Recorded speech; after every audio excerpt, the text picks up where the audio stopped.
how to log in CreditKarma app. If you want to log into your CreditKarma application, it is actually quite very simple to do so. For this, all you have to do is go ahead and then first of all, make sure to launch the CreditKarma application on your mobile phone.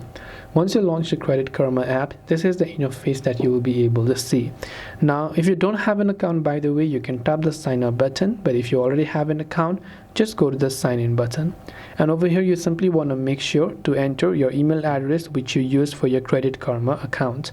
Once you enter your email address, you want to enter your password as well.